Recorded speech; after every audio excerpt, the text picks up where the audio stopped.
Max just sat where she was, staring at the diner, watching it get destroyed in her mind's eye, hearing all the voices from petrified forms taunting her in her mind's ear. Max was shaking a little, her fingers were clenching across themselves in her lap. Her body felt taut, her whole body felt taut and tight. Chloe glanced over to the diner quickly, as if expecting to see something wrong or out of place, then paused, lingering in thought for a second before re-entering her car.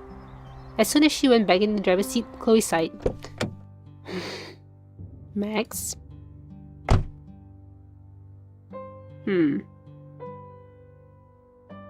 Seriously, what's lost my appetite? A diner? Seriously? Wait, what? I don't know, like... Why does she... I don't understand what's going on. Chloe glanced over to the diner quickly. I don't understand what just happened. I mean, she's thinking about the diner like being like two wheels. But why did Chloe come back? I mean, I think she just lost her appetite. Suddenly, I'm so not hungry. Look, I get it. You're freaking. You're freaking. I am too. But we've still gotta eat. So just. Not here. Yeah, I guess she doesn't want to go to a diner. Chloe swiped up Max's hand again. Dude, what's wrong, Max? I know that look. It's not a good look. It's a rewind look. Her voice got quick and quiet, excited almost, but in a serious way. What happens in there? Did you just rewind? Did you see some shit go down? No. She already told Chloe she was done with rewind. Chloe didn't believe her? Chloe seemed baffled, skeptical. It's reminding me of something. It's reminding me of... Joyce's got an amazing cooking. No, the little whales being destroyed in the storm. Chloe seems the one to be very positive for some reason. I think Chloe can be... I think Chloe is not really... Chloe is kind of negative towards people and towards her life. But she's also more positive than Max in the sense. I'm kind of... I don't know how to say it, but... No, I think Max is more realistic, I guess. But sometimes realistic is the perspective of things being bad in reality, where Chloe is pessimistic in maybe paranoia and assuming bad in people, I guess. I was there, Chloe. I saw it explode. And I rewound and I saved it. But then I came back for you. Well... Shit. Chloe gripped Max's hand tightly. Ever since they'd held hands in the face of the storm, Chloe had rapidly adjusted to administering little gestures like this. Max wanted to appreciate that, to let that excite her, but... It's reminding you of some hella fucked up shit then. Max nodded. Chloe nodded back with understanding, glancing out the vehicle's windows as she realized Max's hand. Got it. Released Max's hand. Well, we need to get some food in us, one way or another, so... Where should we grab some grub then? Chloe was scanning for any nearby options. Commendeth thy loyal servant, Master Maxine.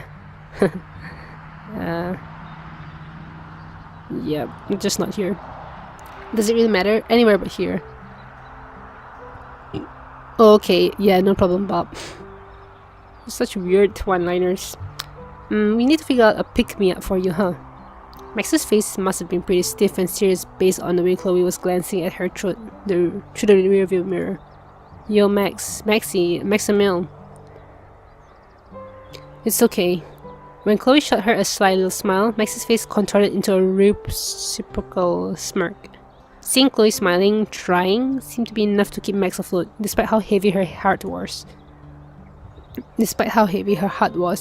Max made the decision in that instant of shared sheepish smiles of sympathy. If Chloe was going to keep trying, Max would keep trying too. Anything that isn't fast food around here? There's some cafe or some shit across the way that count. Okay, so there seems to be a bug. Chloe's body somehow shifted to the left, but we're gonna ignore it, I guess. Some coffee and bagels in a low-key coffee shop would probably suffice. Local cafe, the natural habitat of hipsters like us, eh? She admits it. Now her body's back. I don't know what the hell. With an eager grunt, Chloe settled back. Oh, so she actually... Wait, she moved to Max? I don't know. I thought she was outside the car. Or like in the doorway. With an eager grunt, Chloe settled back in the driver's seat and twisted the ignition key. As they rolled out of the truck, stopped diner's parking lot, Max considered checking her phone for the first time that day. Her phone had blown up so much it was going nuclear. The very idea of trying to confront the wall of text messages was daunting.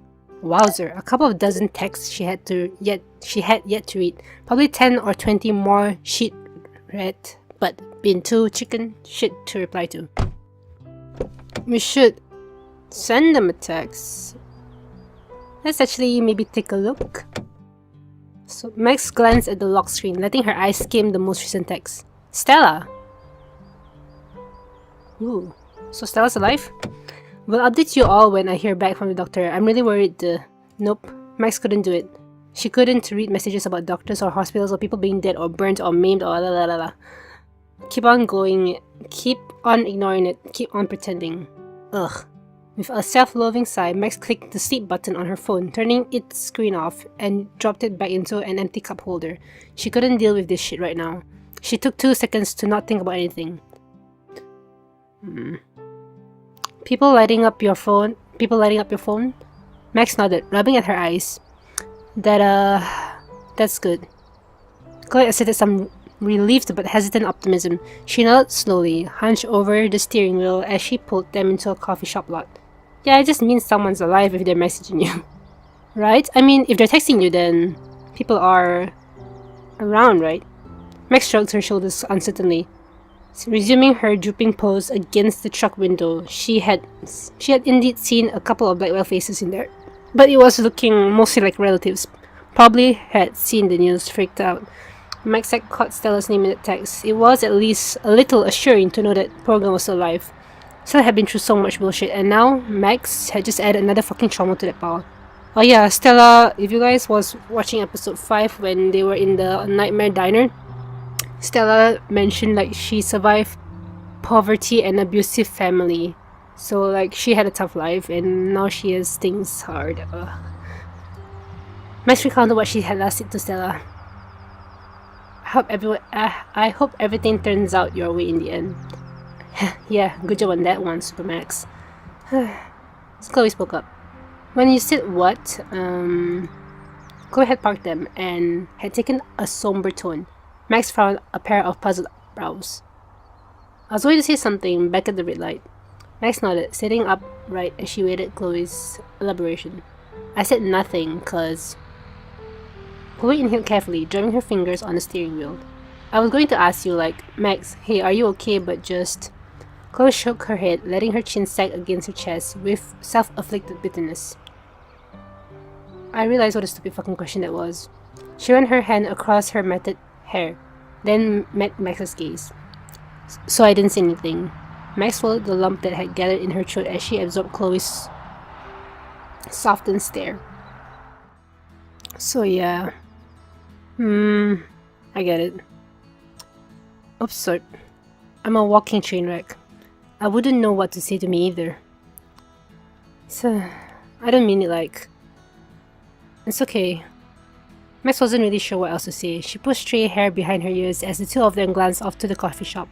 Sorry Max, I'm freaking the hell out over here. I don't know what to, like, do for you right now. Chloe's voice was getting raspy and wispy, choking on her own uncertainty. Max's chest swelled at Chloe's earnest writing, as if to avoid looking too pathetic. Chloe reached up and over her seat to retrieve her head. It's okay, I don't know either. Well, we'll figure it out. We'll, get some brunch, call our folks and play it by ear. Just before she went to re-exit the car, she gave Max's arm a brisk rub. Your sidekid's got your back, Supermax. Come on.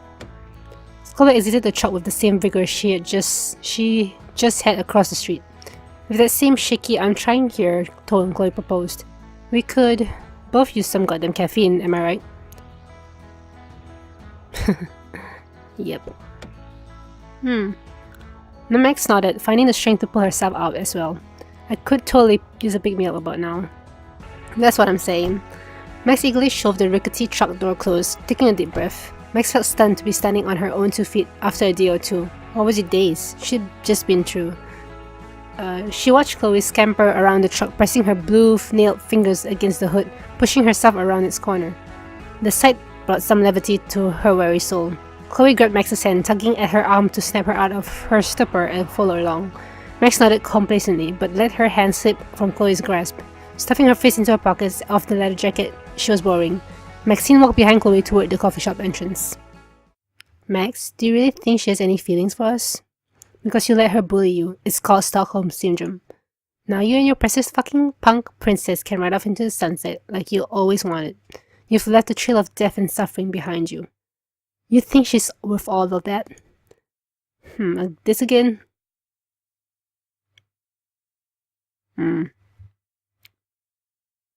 Let's find out. We're going to find out, aren't we? One way or another, at least we'll be together. But for how long? Oh, that's it? Scars have strange power to remind us that our past is real. Cormac McCarthy. Oh, that's just the first chapter. Okay. So that's the first chapter done.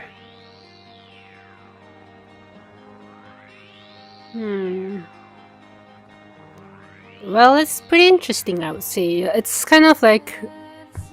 Ooh. This is a different voice. Cover, I guess. Oh yeah, Kothe. His music's getting very popular since he's doing some nice music for Life is Strange.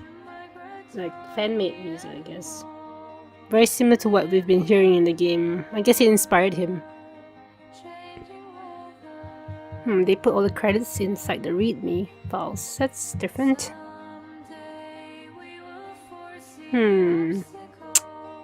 Well, it's kind of interesting to see things in such a deep and dark perspective of the first player we have our hands on.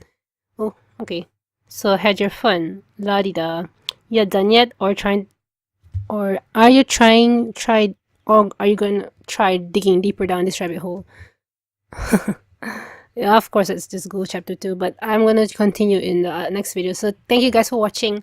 So far, I'm really liking this. Like, the art style is very different from like Love is Strange. I don't know how to describe it. It seems kind of cartoony, but kind of like dark. I don't say dark, but it kind of reminds you of things like Rick and Morty and some like adult cartoons I've seen. It has that kind of vibe, which kind of fits the dark tone that we're seeing here. But I mean, art is art. It's a different kind of art. So yeah.